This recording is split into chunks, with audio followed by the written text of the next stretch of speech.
చాలా మంది భార్యలు, వివేకవంతులైన భార్యలు ఏం చేస్తారో తెలుసా? భర్త ఎలా మాట్లాడితే ఇష్టపడతారు అంచనా వేసుకుంటారు. పెళ్ళైన కొత్తల్లో చాలావి ఆస్తులు పాస్తులు ఇంకా చాలా డాక్యుమెంట్స్ ఇవి కాదని చూడటం.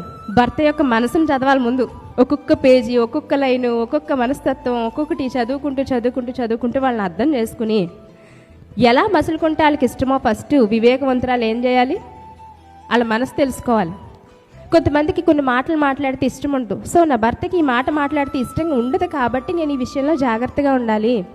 ఈ వంట ఇలా చేస్తే నా భర్తకి ఇష్టం ఉండదు కాబట్టి ఆయన టేస్ట్కి తగ్గట్టుగా ఇలా చేయాలన్నమాట, ఉప్పు తగ్గించాలన్నమాట, కారం ఎక్కువ వేయాలన్నమాట. ఈ టోటల్ ఇన్ఫర్మేషన్ అంతా ఎవరికి వచ్చేయాలి?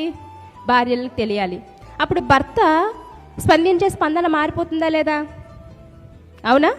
ఆ కోపం అవి ఎప్పుడెప్పుడు వస్తున్నాయో, ఏ సందర్భాల్లో వస్తున్నాయో గమనించుకున్న వాళ్ళు వివేకి కదా. అదే కొంతమంది భార్యలు ఏం చేస్తారంటే, నేను ఏది చేసినా నచ్చదండి, నేను ఏం మాట్లాడినా నచ్చదు నా భర్తకి అని అంటూ ఉంటారు. ఎందుకంటే స్టడీ చేయలేదన్నమాట, ఫెయిల్ అయిపోయారు ఆ విషయంలో. దేవుడి విషయంలో కూడా మనం దేవుడి యొక్క వాక్యాన్ని ధ్యానిస్తున్నప్పుడు ఆయనకి ఏమంటే ఇష్టం ఉండదో ఫస్ట్ మనం గ్రహించాలండి. ఏ సందర్భాల్లో ఆయన కోపం వస్తుందో గ్రహించాలి.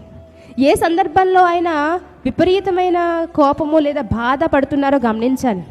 ఆ గమనించి ఆ సరిహద్దును దాటకుండా మన ప్రవర్తనను కాపాడుకుంటే దేవుడు మనల్ని సంరక్షిస్తూ ఉంటారు.